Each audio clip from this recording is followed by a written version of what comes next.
What's up, guys? It's Kaiju0621 and I'm doing a figure review. I haven't done one in a really long time. And I'm doing my all-time, possibly most anticipated figure this year. And probably will be the only anticipated figure this year. So here we got the NECA Pacific Rim Otachi. So Otachi came out in Pacific Rim, the 2013 film. You know all about that. If you don't know, it's a film about giant robots versus giant kaiju.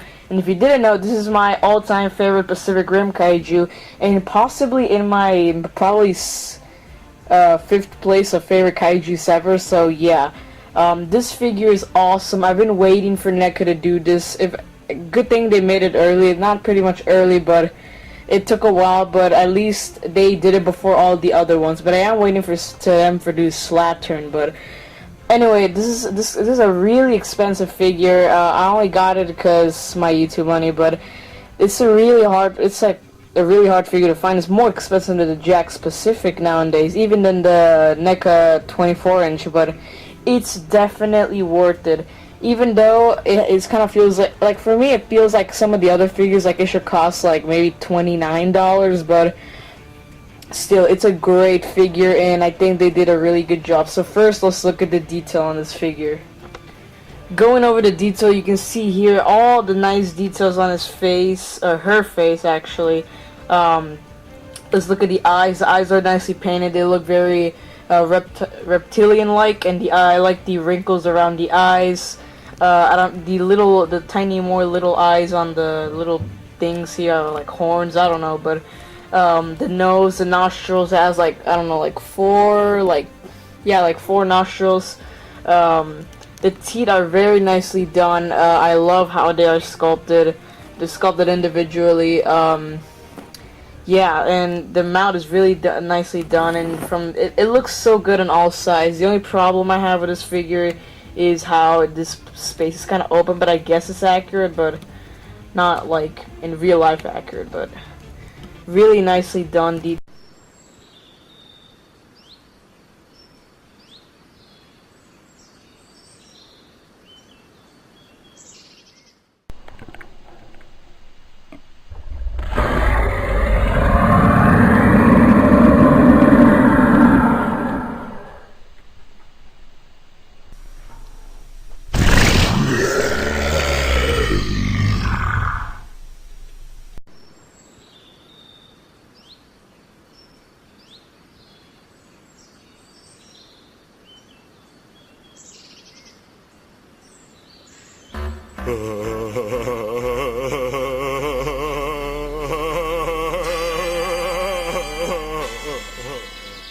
So they put a lot of detail on this figure. You can kind of see under the tongue and under the gums and stuff. Maybe you can get a little light to see the inside. My figure just tipped over. Maybe I'm gonna try to bring the light over. Wait. Not too much detail on the bottom, but you could kind of see on the upper jaw. Very nicely done. Maybe you could see the inside. I'm trying to shed some light here. Yeah, it looks very nicely done. So the head is really good. Moving on to like the back, it looks very nice. I love the detail on this. It looks so accurate. You got like kind of like what those lizards have. I like all the blue painting. I know they're gonna release one with wings, but I don't know if I'm gonna get that or not. If it's like the same price, it probably most likely will be or more, then I might not get it, but I just wish they could have came with the wings with this one. But you can see the arms are very nicely, it looks like crocodile skin. You see it looks very nice detail when the wings are folded up, kind of like Rodan. Let's look at the nails. They look very, very nice. They look so like deformed. They're kind of like a witch or like a mutated like monster, like you know those creatures on Halloween, they have like these weird looking toes. But yeah, nails are very nicely done, and I love how it's like a new sculpt, because it would be really stupid if they just use the same sculpt as the other one. It would be entirely not accurate. But and I love all the detailing on the bottom. It's just really painted, not really detailed. The only detailed is the blue lines. They have like some indentation inside of them. It's very nice over the whole back plates and everything. The feet are pretty much the same. They got a spike here. They're pretty much the same as the other ones. Just kind of look like, I don't know, dog feet. And you got these like plates on the bottom covering the knee pads. I mean, covering the knee. They're basically knee pads, but. Oh, and I love the detail on this tail. It actually came separately.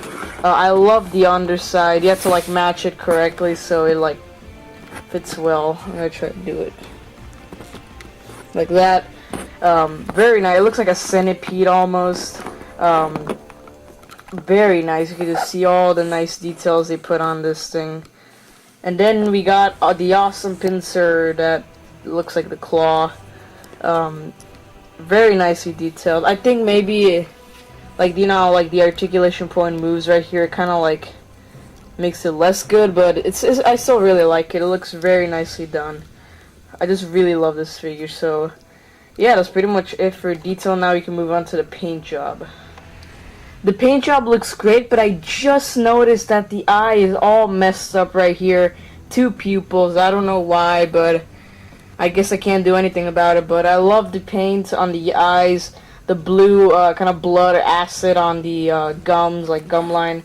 The teeth are nicely painted. I love the blues. This is like my favorite part of the kaijus. If they had red blood, I wouldn't really like care, but the blue blood looks aqua, like it looks really nice with the aqua. The whole figure is like this dark green black. Not really that special, but I love how they did this, how it looks like it's lights, but it's actually just a paint around the skin, just so it looks like it's illuminating.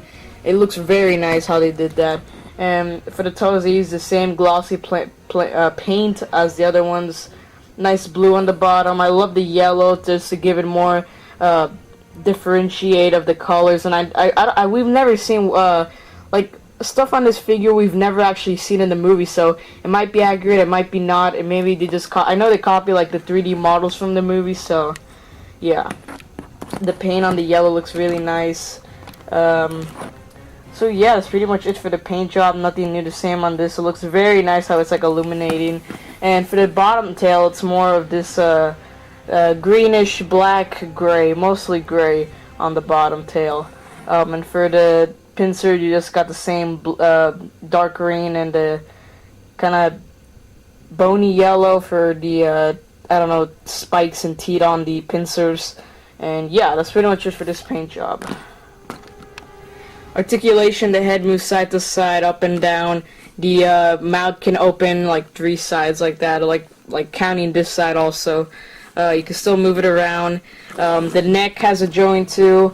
And even, I don't know what this part is called, but this part can move also, right here. I don't recommend anything 360s on this because it might break it, but the arms can move like that. There's also another joint right here, elbow joint, and the hand is the last part on the arm. No articulation for like the wings or anything. Same on the other arm. For wait, let me see. There is a slight joint right here. You kind of see it. Yeah, it does move. It's very stiff though. The legs can move. The knees, they don't really bend back. Well, kind of, yeah. Yeah, they do bend back. And the feet can move. For the tail, we got a lot of pieces of articulation. Let me zoom out the camera. I love this because I never had an SH Monstars, but I love how they say the tail come out. It actually comes out really easily on this figure, but I like how on SH Monstars you got the tail like a swing like that. I love that movement. This got like 1, 2, 3, 4, 5, 6, 7 points, I think. Yeah, 7. And then finally the pincer. It keeps coming off, but I can't do anything. The pincer can move and close like that, not too much. So yeah, that's pretty much it for this articulation. It has a lot. It says it has 30, but I don't think it doesn't. I remember I counted a couple of weeks ago and it has like 26 or something like that. So yeah, let's go on to the accessories. First accessories, my favorite accessory, we got the little baby Otachi right here. Look how awesome. I can't even believe my camera can focus on this. It's so small. it kind of grants our wishes, kind of like we wanted before. We want little humans. At least we got a little baby Otachi, so we can see, since a human was about, like the doctor in the movie was about that size, probably looked to like the lower jaw, and you got the umbilical cord. It like choked him to death. And actually does have some articulation. The arms can move right here, not too much, but they can swivel back and forth, and the head can move. And very nice detail for a little figure like that. Look at that. You can see all the nice details, the eyes, really nice. The back plates. And I see you got the little feet right here, looks so cute. Really awesome. So yeah, that's pretty much it for this baby Otachi. I'll show you a size comparison later, but I want to show you the other accessory. That's awesome. Second accessory is the awesome spit. And I've noticed that in a couple reviews it's kind of bent, and for me it was kind of bent. I think it's going back to normal now.